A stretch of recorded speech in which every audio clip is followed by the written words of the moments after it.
Bonjour, bienvenue à notre troisième session de cours consacrée au concept de base du cours d'initiation à la programmation en Python qui s'adresse aux débutants. Pour rappel, nous avons vu dans un premier cours l'instruction qui nous permettait d'afficher soit un texte, soit un nombre à l'écran.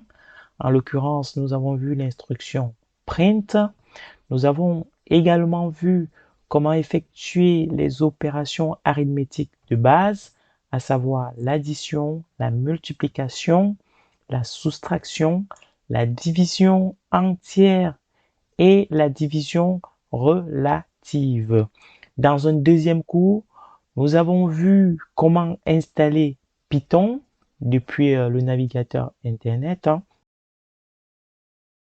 Ce matin, nous allons voir les types de données, en anglais data type.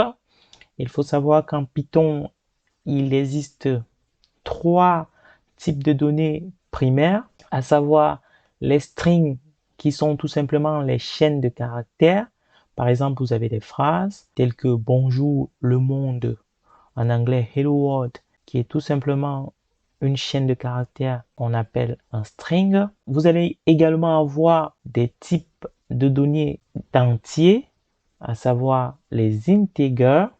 Les integers qui signifient tout simplement les nombres entiers. J'imagine que vous savez ce que c'est qu'un nombre entier, hein. C'est des nombres qui n'ont pas de virgule, contrairement au type qu'on appelle le float.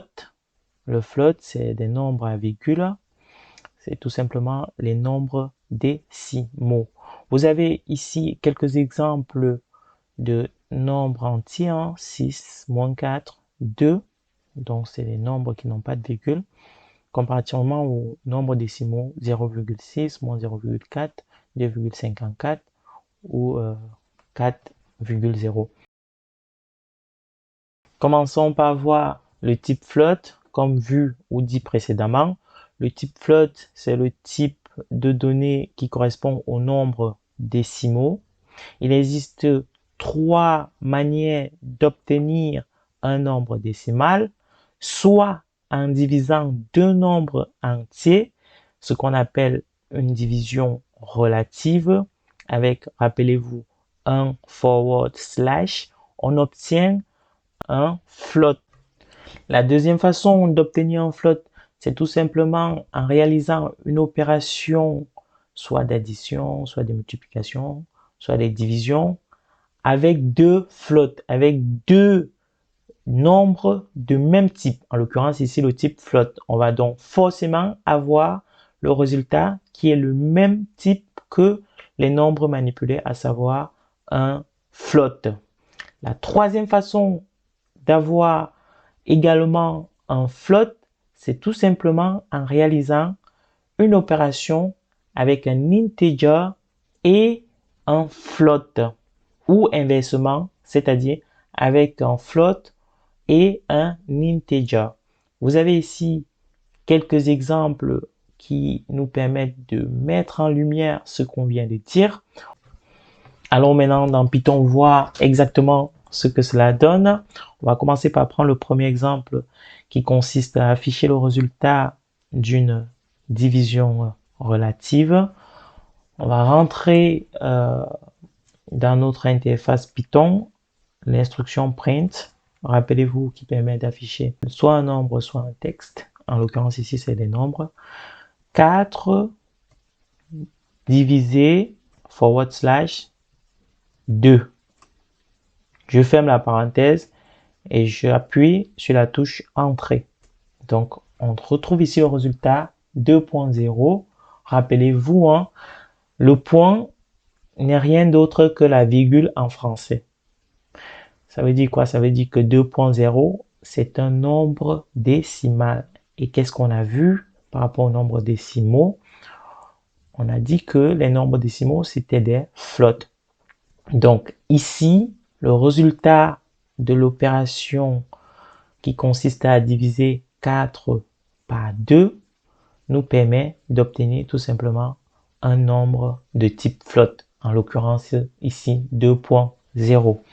Voyons ensemble ce que donne le deuxième exemple. On va donc multiplier un integer et un float.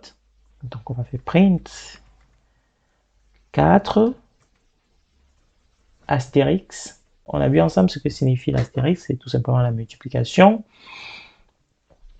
2.0. Je ferme la parenthèse et j'appuie la touche entrée.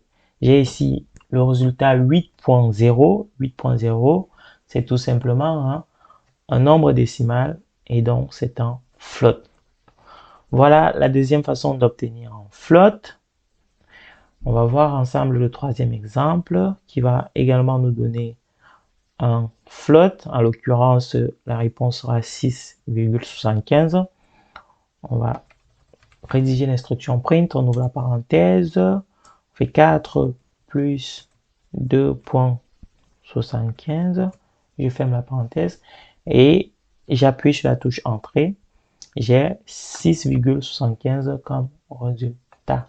Vous avez ici les trois façons d'avoir un float en Python.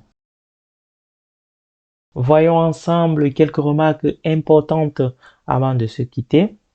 Il faut savoir que Python est capable de convertir un integer en float, même si vous avez rentré un integer intrinsèquement, Python le convertit en float. On voit ici l'une des puissances du langage de programmation Python, qui est quand même facile, une fois de plus, à prendre en main. Sinon, gardez toujours à l'esprit qu'on effectue les opérations avec les nombres de même type. Ça, c'est important.